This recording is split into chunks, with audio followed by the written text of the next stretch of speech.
ماہر اقتصادیات، معاشی علوم پر گہری نظر رکھنے والے مربی ہیں۔ یقیناً یہ مضمون انتہائی دلچسپ مضمون ہے جو کہ علوم میں وہی حیثیت رکھتا ہے ایک مسلمان کے لیے معاشی زندگی جیسے نماز، روزہ اور حج کی ہے۔ میں اپنے مہمان مربی کی خدمت میں گزارش کروں گا کہ وہ تشریف لائیں اور معاشی و معاشرتی بحران اور ہماری دعوت اس موضوع پر اظہار خیال فرمائیں۔ جناب محترم عمر مصطفیٰ انصاری صاحب۔ اعوذ باللہ من الشیطان الرجیم، بسم اللہ الرحمن الرحیم، رب اشرح لی صدری ویسر لی امری واحلل عقدۃ من لسانی یفقہوا قولی۔ بسم اللہ الرحمن الرحیم، والعصر ان الانسان لفی خسر الا الذین آمنوا وعملوا الصالحات وتواصوا بالحق وتواصوا بالصبر۔ بسم اللہ الرحمن الرحیم، وَلَنَبْلُوَنَّكُمْ بِشَيْءٍ مِّنَ الْخَوْفِ وَالْجُوعِ وَنَقْصٍ مِّنَ الْأَمْوَالِ وَالْأَنفُسِ وَالثَّمَرَاتِ وَبَشِّرِ الصَّابِرِينَ الَّذِينَ إِذَا أَصَابَتْهُمْ مُصِيبَةٌ قَالُوا إِنَّا لِلَّهِ وَإِنَّا إِلَيْهِ راجعون أُولَٰئِكَ عَلَيْهِمْ صَلَوَاتٌ مِّن رَّبِّهِمْ وَرَحْمَةٌ وَأُولَٰئِكَ هُمُ الْمُهْتَدُونَ۔ بسم اللہ الرحمن الرحیم، فَقُلْتُ اسْتَغْفِرُوا رَبَّكُمْ إِنَّهُ كَانَ غَفَّارًا يرسل السماء علیکم مدرارا ویمددکم باموال وبنین ویجعل لکم جنات ویجعل لکم انہارا۔ صدق اللہ العظیم۔ آج کے موضوع کے اعتبار سے یہ آیات مبارکہ جو ہیں ان میں سے زیادہ تر آپ لوگوں نے سنی ہوئی ہیں، ضرورت کے مطابق ان کو میں دوبارہ پیش کر کے ترجمہ بھی پیش کر دوں گا، لیکن میرا خیال ہے کہ ہمارے یہاں ایسے لوگ ہیں جو ان میں سے عام فہم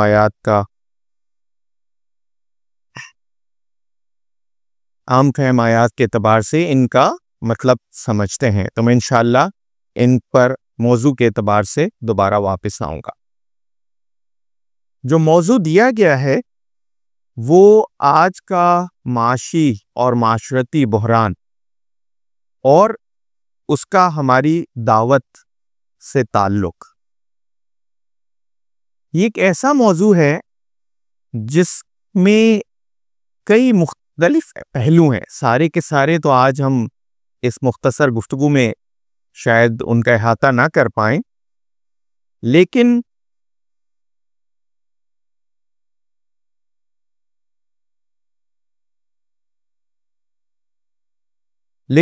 ایسا ضرور ہے کہ ان میں سے کئی پہلو آپس میں اس طرح سے متصل ہیں، انٹر کنیکٹڈ ہیں کہ کچھ نہ کچھ بات ان میں سے زیادہ تر پہ آ جائے گی۔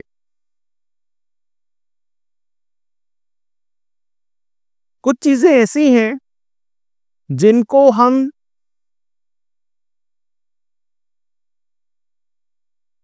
نیگیٹو اور پازیٹو، منفی اور مثبت دونوں پہلوؤں سے دیکھ سکتے ہیں۔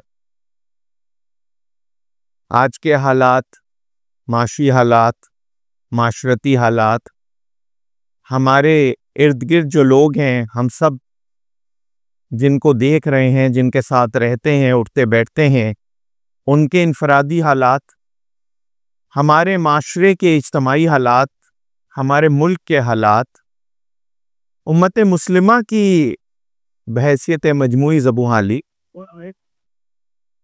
بہت ساری ایسی چیزیں ہیں جو کہ آج کے معاشی اور معاشرتی حالات میں ہمیں ایسا محسوس کرنے پر مجبور کرتی ہیں کہ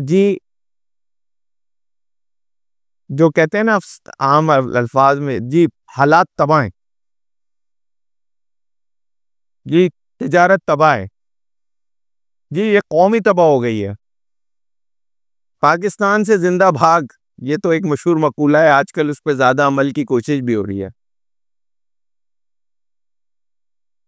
لیکن اس کے ساتھ یہ بھی سوچنے کی بات ہے کہ جب ہم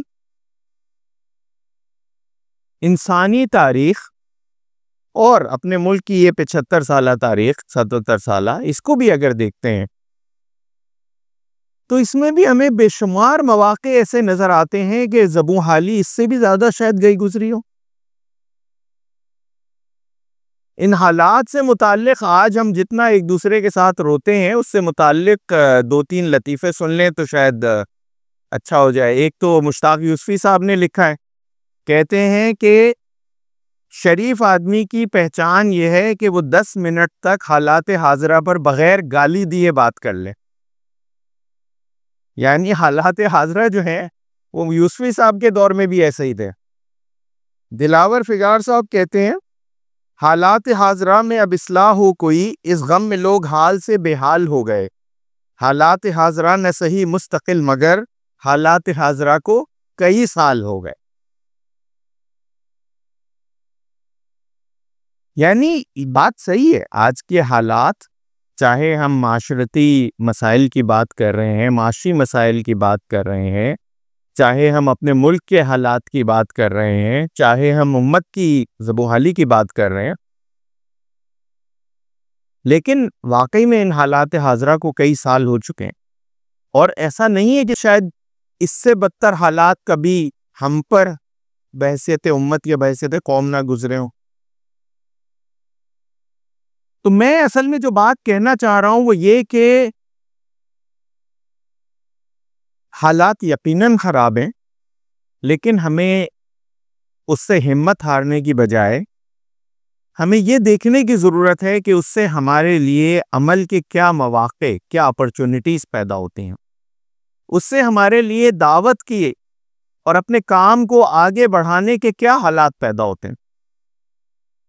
میں ایک مثال دیتا ہوں. ابھی ہمارے ہاں جو دونوں حضرات نے جو بات کی اقامت دین اور تحریک کے اخلاقی، اس کے اعتبار سے آپ ایک بات سوچئے کہ اگر میں آج کینیڈا جاؤں اور ان سے کہوں اگر آپ لوگ اسلام لے آئیں تو آپ کے حالات اچھے ہو جائیں گے.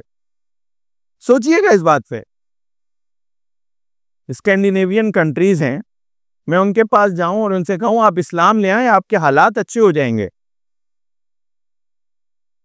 وہاں یہ اپورچونٹی نہیں ہے. وہاں والوں کو یہ سمجھانا بہت مشکل ہے کہ آپ کے دین کے اقامت سے آپ کا نظام زندگی کیسے بہتر ہو سکتا ہے. بعض دفعہ ہر چیز کا کوئی ایسا پہلو ہوتا ہے جو ایک شخص دیکھ رہا ہوتا ہے، دوسرا شخص نہیں دیکھ رہا ہوتا. اور یہ وہ چیز ہے جو داعی کے نقطہ نظر سے بہت اہم ہے کہ وہ دیے ہوئے حالات کے مطابق اپنی اسٹریٹجی متعین کرے، اپنی تصویراتی منصوبہ بندی کرے.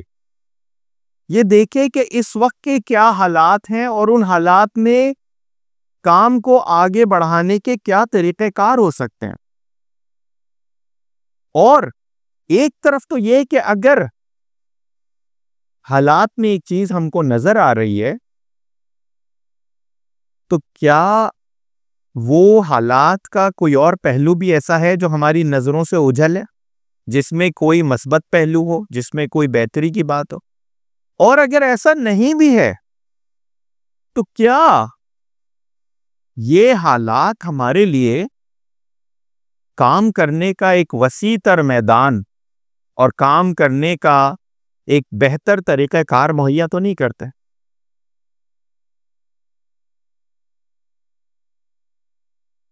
اب یہاں پر دو چیزیں ہیں سوچنے کی. پہلی بات میں اس اعتبار سے کر رہا ہوں کہ بعض دفعہ ہم کہتے ہیں کہ چیزیں بہت خراب ہیں، لیکن یہ اس لیے ہوتا ہے کہ شاید ہم کچھ مثبت پہلوؤں کو نظر انداز کر رہے ہوتے ہیں. آج ہم کہتے ہیں کہ جی ہمارے ملک کے معاشی حالات بہت خراب ہیں. آج جتنے لوگوں کو پکی چھت میسر ہے، آج سے 70 سال پہلے کیا اتنے لوگوں کو پکی چھت میسر تھی؟ آج ہم کہتے ہیں گھر میں گیس نہیں آتی، بند ہو جاتی ہے رات 10 بجے کے بعد یا 8 بجے کے بعد. آج سے 20 سال 30 سال 40 سال پہلے کیا گھروں میں گیس آتی بھی تھی؟ آج ہم کہتے ہیں جی بجلی بہت جانے لگی ہے. کیا آج سے 30 سال 40 سال 50 سال پہلے گھروں میں بجلی ہوتی بھی تھی؟ یعنی ہم بات کر رہے ہیں بحیثیت مجموعی پوری قوم کی۔ آج ہم بات کرتے ہیں کہ لوگوں کو نوکری نہیں مل رہی، لیکن یہ بھی سوچئے کہ نوکری کے لیے آج آدمی جس قسم کی نوکری کو ڈھونڈ رہا ہے، آج سے کچھ عرصہ پہلے اس قسم کی نوکریاں میسر بھی تھیں۔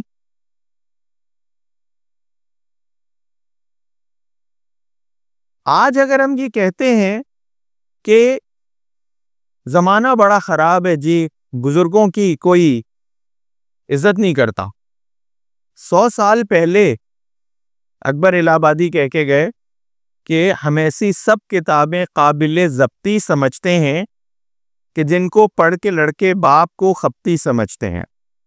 100 سال سے اوپر ہو گئے اس کو، یعنی 100 سال سے اوپر بھی یہی حال تھا کہ نئی نسل باپ کو خپتی سمجھتی تھی، اور باپ یہ سمجھتا تھا کہ نئی نسل میرے ہاتھ سے نکل رہی ہے۔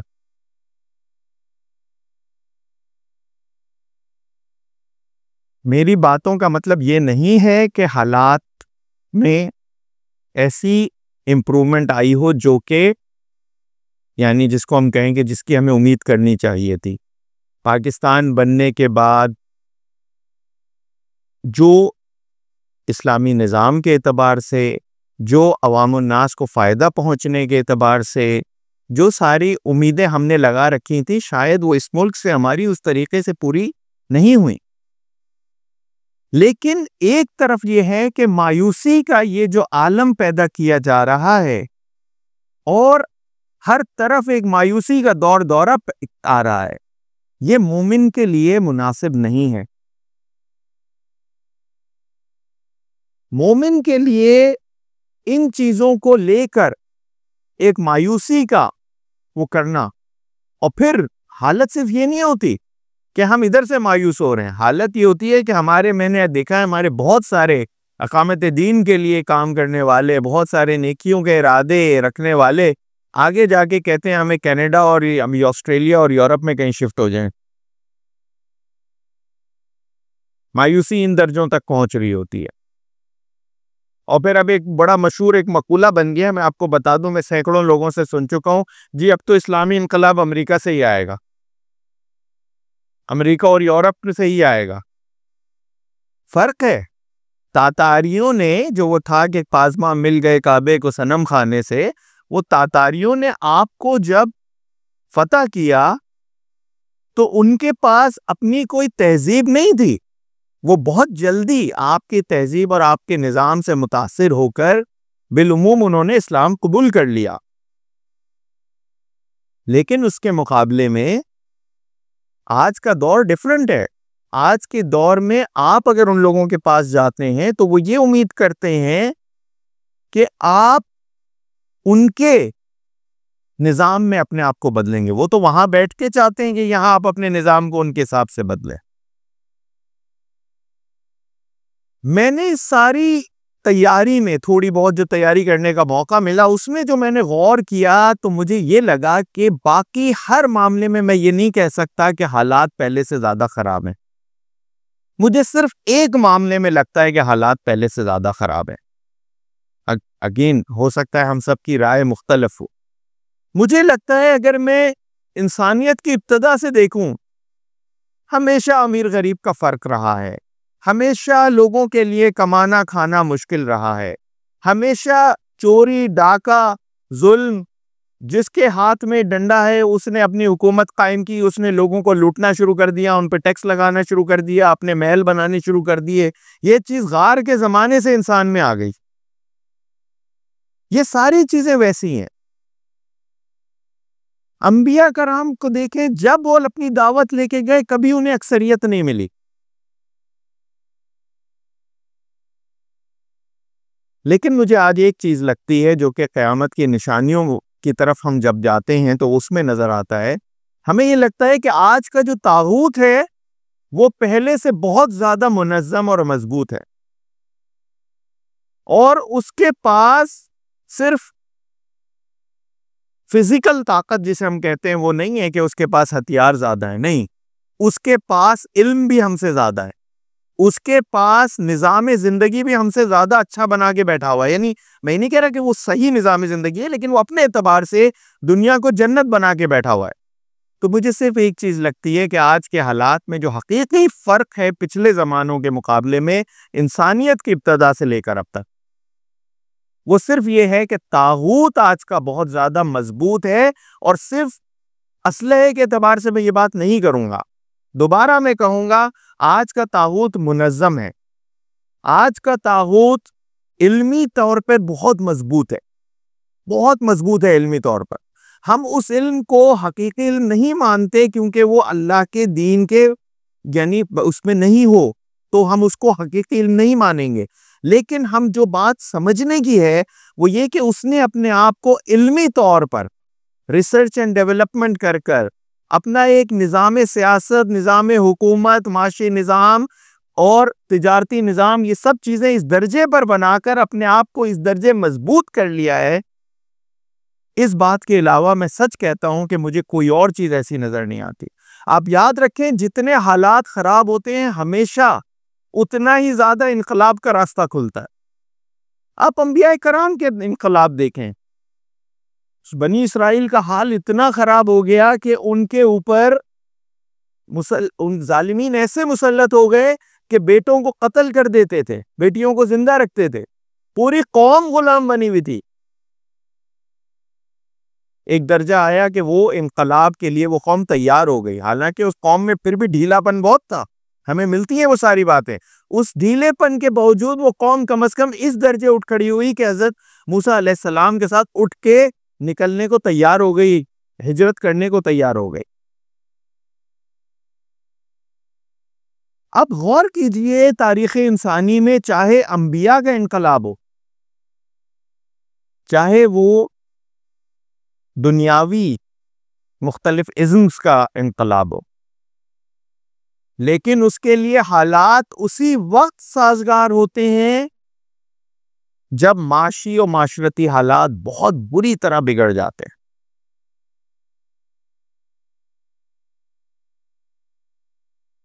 یہ وہ موقع ہے جب دیکھنے کا اینگل آپ کو دوسری طرف لے کے جاتا ہے. یعنی پہلی بات تو یہ ہو گئی کہ مایوسی کس درجے کی ہونی چاہیے اپنے ملک سے، قوم سے، اس پر بھی ہمیں سوچنے کی ضرورت ہے. اور دوسری طرف ہمیں یہ سوچنے کی ضرورت ہے کہ اس مایوسی کو اور ان حالات کی خرابی کو کس طریقے سے ایک موقع میں، ایک اپرچونٹی میں تبدیل کیا جا سکتا ہے. آپ کمیونزم کے انقلاب کو دیکھیے.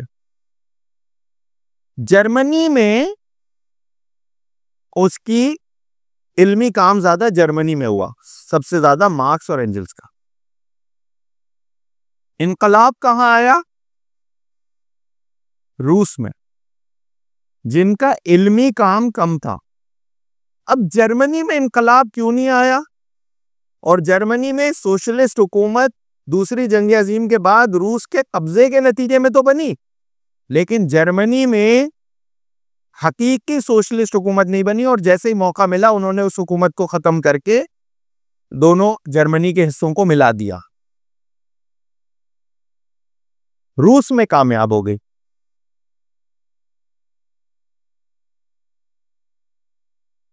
فرانس کے انقلاب کو دیکھیے. معاشی حالات خراب تھے، لوگوں کو کھانے کو کچھ نہیں ملتا تھا، امیر غریب کا ہر فرق انتہا درجے بڑھ گیا تھا. ہمارے محلات کو ہم روتے ہیں، وہ جو فرانس کے محلات ہیں اس کو دیکھیں تو آنکھیں یعنی وہ ہو جاتی ہیں. ان کی تصویریں ایسی ہوتی ہیں کہ ہمارے محلات جن کے بڑا شور ہے، لاہور کے، دہلی کے، آگرہ کے، ان سب کا اس کی کوئی حیثیت ہی نہیں ہے ان کے سامنے. اور وہ وقت تھا کہ پھر ان کے ہاں انقلاب کا راستہ ہموار ہوا.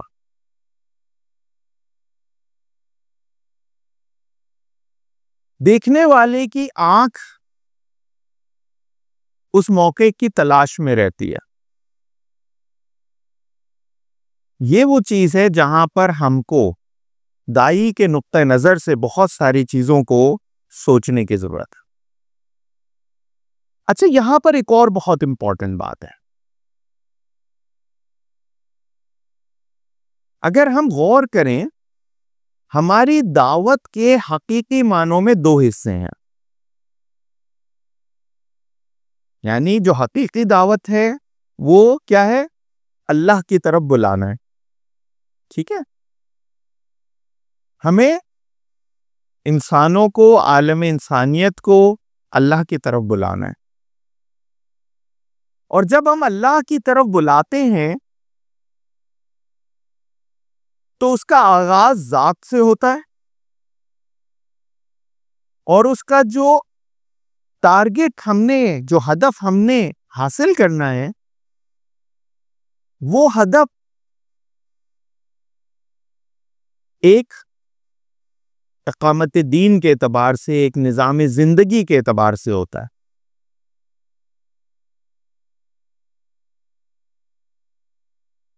نہ تو یہ ہو سکتا ہے کہ ہم لوگوں سے کہیں کہ بھائی تم کلمہ پڑھو نہ پڑھو، نماز پڑھو نہ پڑھو، روزے رکھو نہ رکھو، عبادات کرو نہ کرو، بس اقامت دین کی جد و جہد کر لو اور ایک ایسا نظام بنا دو۔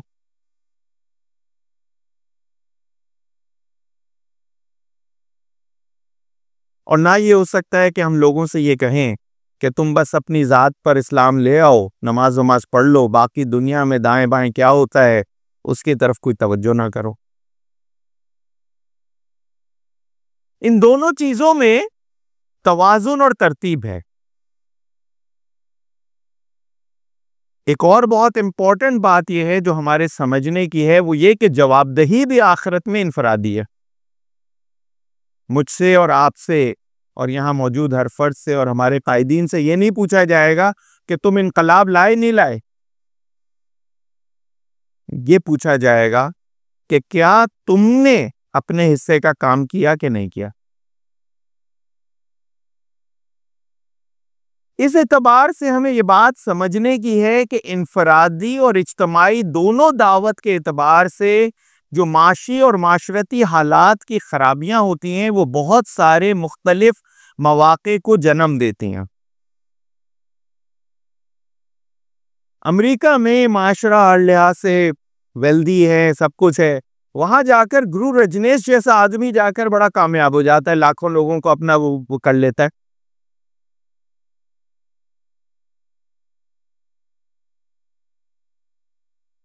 ان کے ہر کچھ عرصے کے بعد ان کے اپنے کسی فرقے کا، عیسائی کسی فرقے کا کوئی اٹھتا ہے اور وہ ان کو کر لیتا ہے۔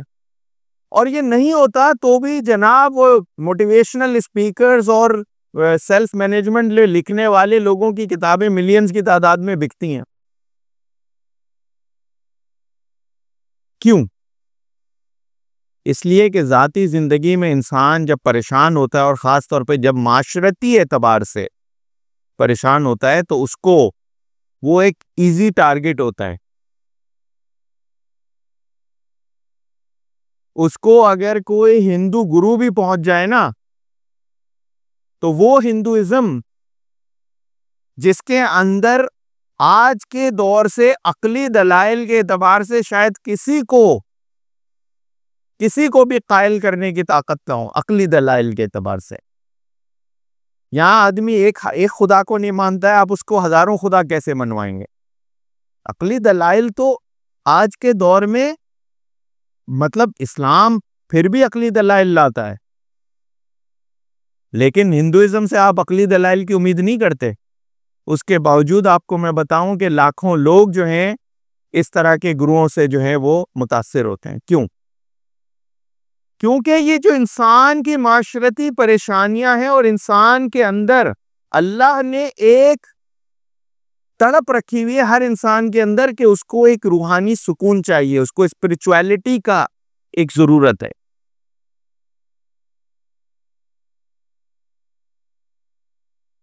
ہمیں یہ بتانے کی بات ہے کہ اللہ بذکر اللہ تطمئن القلوب۔ ہمیں یہ بتانے کی بات ہے کہ ان الانسان لفی خسر، زمانے کی قسم، اللہ نے زمانے کی قسم کھائی ہے کہ ہر زمانے میں یہ حال ہے، ان الانسان لفی خسر الا الذین آمنوا وعملوا الصالحات وتواصوا بالحق وتواصوا بالصبر۔ یہ ایک اپرچونٹی کریٹ ہوتی ہے معاشرتی حالات کی خرابیوں سے، انسان کی پریشانیوں سے۔ انسان کو آپ سوچئے، ہمارے ارد گرد، ہم میں سے عام فرد پریشانیاں زیادہ بڑھتی ہیں تو مسلح اٹھا کے بیٹھ جاتا ہے. یہ وہ بات ہے جو کہ سمجھنے کی ہے کہ جو معاشرتی پرابلمز ہیں اور جو معاشرتی خرابیاں ہیں اور ان کے نتیجے میں جو انسان کی پریشانیاں ہیں، وہ پریشانیاں اس کو رجوع اللہ کا ایک موقع دیتی ہیں. اور یہ وہ چیز ہے جس کی طرف ہم یعنی اگین یہ ایک پہلو ہے، یہ واحد پہلو نہیں ہے کہ آپ نے سب کو کہا اچھا چلو بھائی تہجد پڑھ لو، تہجد میں جو سکون ہے، نہیں، صرف سکون کی خاطر نہیں، بلکہ یہ ایک انسان کی حقیقی ضرورت ہے کہ اس کو اپنے اندر کی ذات، اپنے نفس کو مطمئن کرنا ہے. جب تک وہ نفس لوامہ میں لگا رہتا ہے، برائیوں میں لگا رہتا ہے، تب تک اس کو وہ نہیں ہوتا. لیکن جب پریشانیاں ہوتی ہیں تو اس کو یہ احساس ہوتا ہے کہ اس کی نفس کو ایک تسکین چاہیے، اور وہ چیز الا بذکر اللہ تطمئن القلوب ہے. یہ وہ ایک موقع ہے. اگین یہ مختلف مواقع ہیں، مختلف پریشانیوں کی نوعیتیں ہیں، مختلف لوگوں کے حالات ہیں جہاں سے ایک داعی کے لیے راستے نکلتے ہیں. ایک راستہ نہیں ہوگا اور ہر فرد کے لیے دعوت کا ایک طریقہ نہیں ہوگا.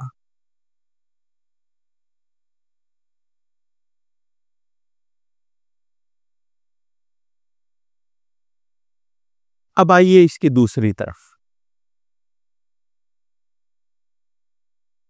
اب اگر ہم یہ دیکھتے ہیں کہ لوگوں کو معاشرتی پریشانیوں کے ساتھ ساتھ معاشی پریشانیاں،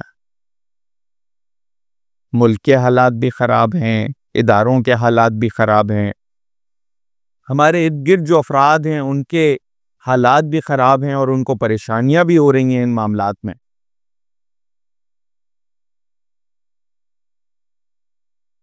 یہ وہ چیز ہے جہاں پر ہمیں لوگوں کو یہ بتانے کی ضرورت ہے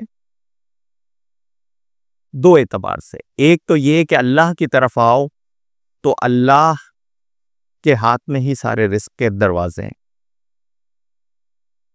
فَقُلْ تَسْتَغْفِرُوا رَبَّكُمْ إِنَّهُ كَانَ غَفَّارًا. تو پر انہوں نے کہا کہ استغفار کرو اپنے رب سے، بے شک وہ معاف کرنے والا ہے. یرسل السماء علیکم مدرارا. وہ تمہارے اوپر آسمان سے برسائے گا. وَيُمْدِدْكُمْ بِأَمْوَالٍ وَبَنِينَ وَيَجْعَلْ لَكُمْ جَنَّاتٍ وَيَجْعَلْ لَكُمْ أَنْهَارًا. اور وہ تمہاری مدد کرے گا مالوں کے ساتھ اور بیٹوں کے ساتھ، اور تمہارے لیے باغات پیدا کرے گا اور تمہارے لیے نہریں اور دریا بہائے گا. یہ حضرت نوح کے اس میں سورہ نوح میں سے. تو اب یہ ایک اور پہلو ہے جو کہ سمجھنے کا ہے کہ ہمیں لوگوں کو یہ بات سمجھانے کی ہے کہ ایک طرف تو یہ کہ اللہ کی طرف آؤ، اس سے انسان زندگی میں معاشرتی اعتبار سے اور اپنی ذات کے اعتبار سے سکون کی طرف آتا ہے، اطمینان کی طرف آتا ہے. اور دوسری طرف یہ بات بھی بہت ضروری ہے کہ ہم اسے سمجھائیں کہ رزق کے دروازے جس کے ہاتھ میں ہیں اسی دربار پر چلو.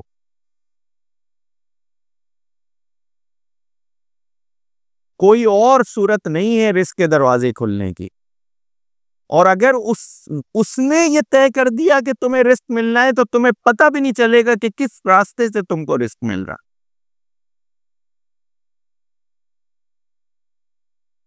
اور دوسری طرف اللہ فرماتے ہیں وَمَنْ أَعْرَضَ عَنْ ذِكْرِي فَإِنَّ لَهُ مَعِيشَةً ضَنْكًا وَنَحْشُرُهُ يَوْمَ الْقِيَامَةِ أَعْمَىٰ. اور جس نے میرے ذکر سے اعراض کیا، میرے ذکر سے دور ہوا، اس کے لیے تنگ زندگانی ہے.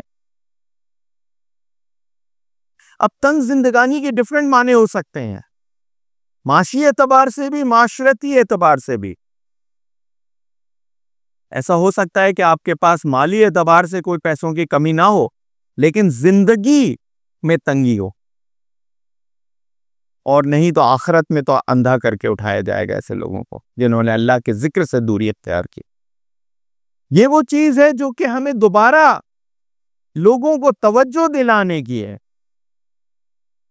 اور یہ وہ چیز ہے جس کا ہمارے پاس ایسے حالات میں موقع بڑھ جاتا ہے. لوگوں کو دین کی طرف بلانا، لوگوں کو اپنے رب کی طرف بلانا، لوگوں کو یہ بتانا کہ تمہارے اپنے مسائل کا حل بھی اللہ سے رجوع میں ہے، اور تمہارے اجتماعی مسائل جو قوم کے طور پر ہیں ان کا بھی حل اسی میں ہے کہ اللہ کی طرف من حیث القوم رجوع کیا جائے۔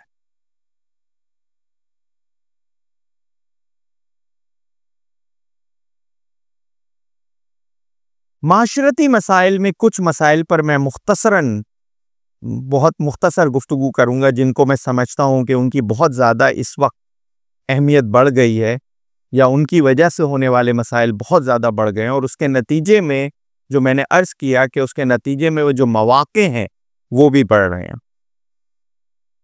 پہلا معاشرتی سب سے بڑا مسئلہ میں کہوں گا تمدنی شعور اور بنیادی اخلاقیات کا ہے۔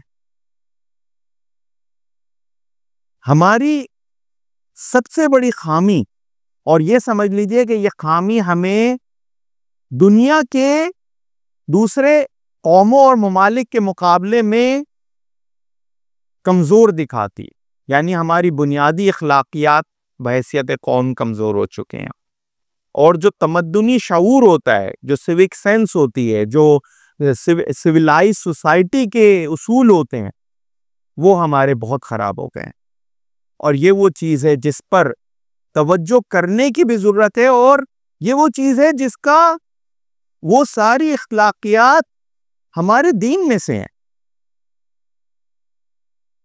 میں ایک چھوٹی سی مثال دیتا ہوں۔ کچھ عرصہ پہلے ہماری کچھ ایشوز پر بات ہوتی ہے، تو یونائٹڈ نیشنز کے سسٹینیبل ڈیولپمنٹ گولز ہیں کہ جی ترقی کے لیے یہ دنیا بھر کے قوموں کو یہ گولز دیے گئے ہیں، دنیا بھر اس کے ساتھ ESG کے اصول ہیں، انوائرمنٹ سسٹینیبلٹی اور گورننس کے، انوائرمنٹ پر، گرین بانڈز، ان سب چیزوں پر بہت کام ہو رہا ہے دنیا بھر میں۔ ہمارے ساتھ بات ہو رہی تھی، میں نے کہا دیکھیں ہم اس دین میں ہیں، اس سے متعلق ہیں جہاں یہ کہا گیا کہ یعنی ہمیں آپ بتا رہے ہیں انوائرمنٹ کا، گوروں سے بات ہو رہی ہے، میں ان سے بات کی میں نے کہ آپ ہمیں انوائرمنٹ کا کہتے ہیں، ہمارا دین تو وہ ہے جو کہتا ہے جنگ میں بھی درخت نہ کاٹو، ہمارا دین تو وہ ہے جو کہتا ہے کہ نبی صلی اللہ علیہ وسلم کے حدیث کے مطابق کہ اگر تمہیں پتہ ہو اگلے دن قیامت ہے تو بھی تمہارے ہاتھ میں بیج ہیں تو ان کو بو دو، جو کہتا ہے کہ درخت لگانا صدقہ ہے، جو کہتا ہے کہ پانی کو ضائع کرنا گناہ ہے، اگرچہ تم چلتے دریا کے کنارے وضو کر رہے ہو تو بھی پانی ضائع کرنا گناہ ہے۔ آپ ہمیں کہتے ہیں انوائرمنٹ کا خیال کرو، لیکن مسئلہ یہ ہے کہ جو باتیں میں کہہ رہا ہوں کیا ہم ان پر خود عمل کر رہے ہیں جو ہمیں حدیث سے ملی؟ یہ وہ چیز ہے کہ جو بنیادی تمدنی شعور، راستے کا حق حدیث میں ہے، راستے کا حق ہے، ہم راستے کا حق دیتے ہیں، رانگ وے جاتے ہیں، راستہ روکتے ہیں، غلط گاڑی پارک کرتے ہیں۔ ہمیں کہا گیا کہ زمین اگر کسی کی قبضہ کی تو 7 زمینوں کا طوق قیامت کے میں پہنایا جائے گا، ہم جناب اپنے گھر کے دروازے سے آگے تک زمین قبضہ کرتے ہیں۔ بات یہ ہے کہ وہ جو بنیادی تمدنی شعور ہے اس کی کمی ہے، اور یہی وہ چیز ہے، یہ وہ چیزیں ہیں جو بنیادی اخلاقیات پہ ایک بات یاد رکھیے گا، اختلاف نہیں اٹھتا طریقے سے بات کی جائے تو، یا آپ کی دعوت کا حصہ ہو تو اس پر اختلاف نہیں اٹھتا، کیونکہ یہ یاد رکھیے گا کہ جو قرآن پاک میں کہا گیا کلمۃ سواء بیننا و بینکم، کہ اہل کتاب کو بھی بلاؤ تو کہو کہ جو باتیں ہمارے درمیان متفق ہیں، اور یہ بنیادی اخلاقیات اور تمدنی شعور کی چیزیں وہ ہیں جو متفق ہیں، متفق علیہ ہیں ساری قوموں میں۔ ہاں کہیں اخلاقی بنیادیں بدلتی ضرور ہیں لیکن بنیادی اخلاقیات سے ہیں۔ خاندان کا ادارہ اور خاندانی نظام، یہ وہ چیز ہے جس پر بہت زیادہ توجہ کی ضرورت ہے، یہ معاشرت کی ہماری بہت بڑی خرابی ہے، اور یہ اگین ان چیزوں میں سے ہے جن پر ہمیں کام کرنے کی ضرورت ہے۔ تربیت کا وسیع تر معاملہ، وہ ہمارا اس وقت بہت زیادہ کمزور ہے اور اس پر ہمیں کام کرنے کی ضرورت ہے۔ ایک بہت امپورٹنٹ چیز ہے بے سمتی اور یکجہتی کا فقدان۔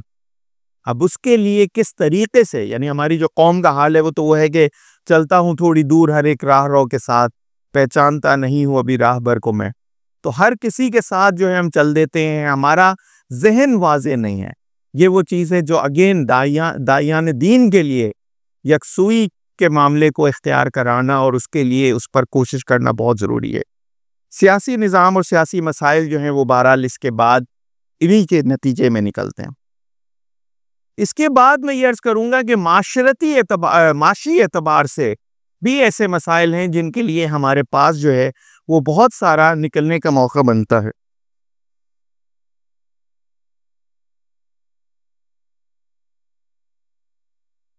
پہلی بات یہ کہ جو دولت کا عدم توازن ہے، تقسیم دولت مناسب نہیں ہے، اور دولت کی غیر مساوی تقسیم کی وجہ سے جو مسائل پیدا ہو رہے ہیں، یہ ایک بہت اہم معاملہ ہے جس پر ہم یعنی داعیان دین بحیثیت مجموعی اس پر بہت زیادہ کام کر سکتے ہیں۔ یہ نہیں ہے کہ آپ دوسروں کے ہاتھ سے رابن ہوڈ بن کر چھین کر لوگوں کو دے دیں گے، لیکن یہ وہ چیز ہے جس نے کام کے بہت سارے مواقع پیدا کر دیے ہیں، کیونکہ اس کی وجہ سے ایک مجموعی طور پر عوام کے اندر پریشانی کی نوعیت پیدا ہوتی ہے، اور وہ چیز وہ ہے جس سے انقلاب کا راستہ ہموار ہوتا ہے۔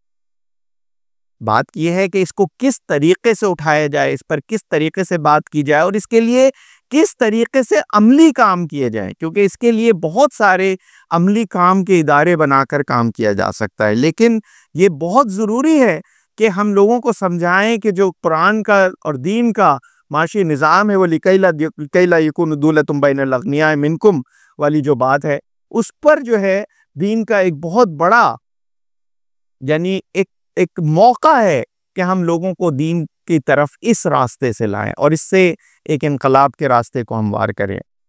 اس کے ساتھ یقیناً معاشی نظام کے جو مسائل ہیں وہ خدمت کے راستے کو کھولتے ہیں۔ خدمت کا راستہ جو ہے وہ لوگوں کے دلوں تک پہنچنے کا ایک بہت اچھا راستہ ہے، اور جتنے حالات خراب ہوتے ہیں اتنا ہی زیادہ خدمت کا راستہ داعیان دین کے لیے لوگوں تک پہنچنے کے راستے کو کھولتا ہے، ان کے لیے موقع فراہم کرتا ہے کہ وہ لوگوں تک پہنچیں اور ان تک خدمت کے راستے تک ان تک ایک رسائی حاصل کریں۔ اب وہ خدمت کے راستے میں مقصد یہ نہ ہو کہ یہ مجھے ووٹ دے گا، مقصد یہ ہو کہ یہ ہمیں ایک موقع فراہم کرتا ہے کہ ان لوگوں تک ہم پہنچ سکیں، ان تک دین کی دعوت پہنچا سکیں، ان تک دین کی بات پہنچا سکیں، اور اس کے نتیجے میں ہم آگے اپنے کام کو بڑھا سکیں۔ لیکن یہ بہت امپورٹنٹ چیز ہے کہ جب معاشی نظام میں خرابیاں پیدا ہوتی ہیں اور اس کے نتیجے میں یہ دولت کا ارتکاز ہوتا ہے، غیر مساوی تقسیم ہوتی ہے، تو اس میں عوام الناس کی اکثریت جو ہے ان کو صحت ہے، تعلیم ہے، ان کے مسائل ہیں، شادی غمی کے مواقع ہیں، ان کی بنیادی ضروریات ہیں، یہ سب پورا کرنے کے لیے خدمت کا ایک بہت بڑا راستہ کھلتا ہے۔ اس راستے کے لیے طریقہ کار بہت سارے ہو سکتے ہیں، لیکن بات میں جو عرض کر رہا ہوں وہ یہ کہ اس میں واضح آبجیکٹو یہ ہونا چاہیے، مقصد ہدف یہ ہونا چاہیے کہ یہ چیز ہمیں ان تک پہنچنے کا اور ان تک بات کو پہنچانے کا ایک موقع دے گی۔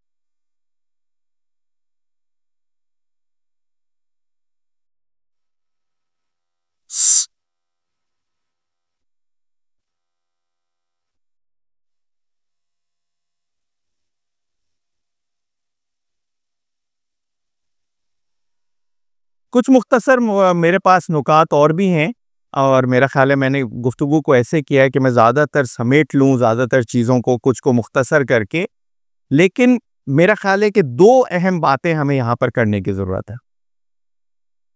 ایک نکتہ جو میں نے پہلی بات کی تھی اس سے متعلق کہ لوگوں کو مایوسی سے بچایا جائے، یعنی یہ دعوت کا ایک حصہ ہونا چاہیے کہ لوگوں کو مایوسی سے بچائیں، اور یہ یاد رکھیں لوگ اس وقت جو لوگوں کو مایوسی ہوتی ہے وہ پھر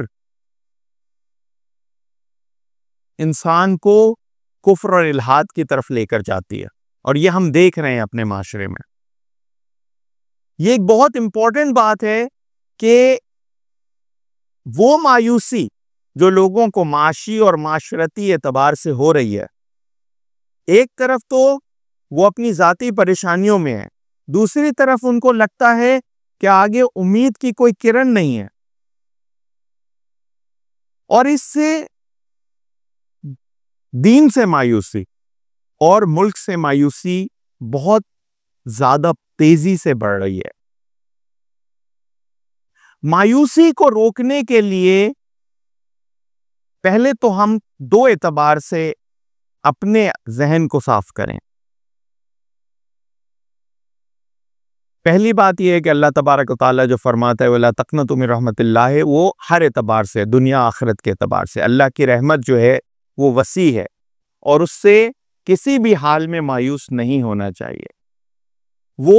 وہی میں نے جو عرض کیا کہ رزق کا دروازہ بھی وہیں سے ہے، پریشانیاں دور ہونے کا دروازہ بھی وہیں سے ہے. یہ پہلی بات ہے کہ مایوسی دور سے بچانے کے لیے لوگوں کو اللہ کی طرف بلایا جائے اور ان کو سمجھایا جائے کہ اگر مایوسی آتی بھی ہے تو وہ آگے اللہ کی طرف جڑنے کا راستہ کھولتی ہے، اور اس کا بچنے کا جو حقیقی راستہ ہے وہ اللہ سے رجوع ہی ہے. لیکن دوسری طرف یہ والی بات جو میں نے شروع میں تھوڑی سی کی کہ انسان اگر دیکھیں تو کیا آج کے حالات ہمیشہ سے زیادہ خراب ہیں؟ شاید اتنا برا حال نہیں ہو. یہ بات لوگوں کو سمجھانا آسان نہیں ہوتا، لیکن اس کے لیے پہلے ہم کو خود یہ بات سمجھنا ضروری ہے. ایک چھوٹی سی مثال حقیقی زندگی سے میں آپ کو دیتا ہوں. بہت عرصہ پہلے میں ایک آڈٹ پر ہوتا تھا اسٹیل مل میں. اسٹیل مل شہر سے باہر جنگل بیابان نما جگہ ہے، اور وہاں پر جو باتھ روم وغیرہ ہوتے تھے اگر ہم رات دیر تک بیٹھے ہیں تو وہاں جانا بڑا ایک ہوتا تھا. کبھی انہوں نے کہا، اور لوگ ہمیں ڈراتے بھی تھے، تو کہتا تھا یار وہاں سے سانپ نکل آتا ہے، پھر پتہ چلا گو بھی نکل آتی ہے، ٹھیک ہے، اور مینڈک چوہے یہ سب تو نظر آتے تھے، ٹھیک ہے. یعنی اگر رات کو کسی جانا پڑتا تھا تو بڑا ڈر ڈر کے جاتا تھا وہاں. تو ایک دن ایسا ہوا کہ میرے ایک ساتھی کو جانا تھا، وہ جانے لگا تو کہتا ہے میں کیا جاؤں، یہاں مینڈک اچھل رہے ہیں. میں نے کہا یہ تو اللہ کا شکر کرنے کی بات ہے کہ مینڈک ہونے کا مطلب ہے سانپ نہیں ہے، ورنہ سانپ کھا جاتا مینڈک کو. بات صرف اتنی سمجھنے کی ہے کہ ہر چیز کو دیکھنے کے مختلف پہلو ہو سکتے ہیں، اور اگر اس نقطہ نظر سے دیکھا جائے کہ واقعی میں مینڈک ہونے کا مطلب یہ ہے کہ سانپ نہیں ہے، تو یہ بہت بڑا سکون کی بات ہے. اسی طریقے سے یہ سارے مسائل اگر ہم دیکھتے ہیں اپنے موجودہ زندگی کے اعتبار سے، معاشرتی اور معاشی دونوں اعتبار سے، تو یہاں پر جس کو ہم کہتے ہیں پاور آف پازیٹیو تھنکنگ، یعنی مثبت سوچ کی قوت، وہ بہت اہم ہے. یہ ہمارے لیے بھی اہم ہے اور اپنے مخاطبین کے لیے بھی یہ بہت اہم ہے کہ ہم ان کو اس درجے کی مایوسی سے بچائیں. اور میں خاص طور پہ اس لیے کہہ رہا ہوں کہ وہ مایوسی کو ہم اس وقت دیکھ رہے ہیں کہ وہ مایوسی لوگوں میں، عوام میں الحاد یا تشکیک جو ہے وہ بڑھتی جا رہی ہے، اور اس کی بہت بڑی وجہ جو ہے اپنے حالات سے مایوسی ہے، اور اس کے نتیجے میں وہ دین سے، ملک سے، جو لفظ وہ استعمال کرتے ہیں ملائیت سے، ان سب سے مایوس ہوتے چلے آتے ہیں. یہ جو پازیٹیو تھنکنگ ہے یہ ہمارے اندر اگر نہیں ہوگی تو آگے کیا ہوگا؟ اور اس میں ایک بہت اہم مقولہ جو میں نے سنا تھا، وہ دو مقولے ہیں، وہ دو مقولے میں آپ کے سامنے رکھ کے اپنی بات ختم کروں گا. پہلی بات گلبدین حکمت یار کے بارے میں یہ کہی گئی تھی کہ جب افغانستان کی جنگ کے درمیان روس کی جنگ میں، اور بہت مشکل لگتا تھا کہ روس کو شکست دی جا سکے گی، تو اس وقت ان سے پوچھا گیا کہ کیا آپ کو یقین ہے کہ افغانستان آزاد ہو جائے گا اور آپ آزاد کرا لیں گے؟ تو انہوں نے کہا کہ جس دن میں شہید ہو گیا تو میرا افغانستان اسی دن آزاد ہو جائے گا. اور دوسری بات مولانا سید ابو الاعلیٰ مودودی کی ہے، جو وہ کہتے ہیں کہ ہم اقامت دین کے کام میں دہاڑی دار مزدور ہیں. ہمارا کام یہ ہے، ہمیں اس سے فرق نہیں پڑتا کہ یہ عمارت کب بنے گی، اور اس بنے گی تو اس کی شکل کیسی نکلے گی. ہمارا کام یہ ہے کہ ہم اس میں اپنے حصے کی بنیادیں کھودیں اور اپنے حصے کی اینٹیں لگاتے ہیں. اس کے بعد یہ بنتی ہے یا نہیں بنتی، اس سے ہمارا تعلق نہیں ہے. ہماری دہاڑی اسی بنیاد پہ ملنی ہے کہ ہم نے اپنے حصے کا کام کیا یا نہیں کیا. اس کے ساتھ میں آپ لوگوں سے اجازت لوں گا. اللہ تعالیٰ سے دعا ہے کہ اللہ تعالیٰ سب سے پہلے مجھے اور پھر ہم سب کو ان باتوں پر سمجھنے، عمل کرنے، اس کو آگے لے کے جانے کی توفیق عطا فرمائے۔ وآخر دعوانا الحمدللہ رب العالمین۔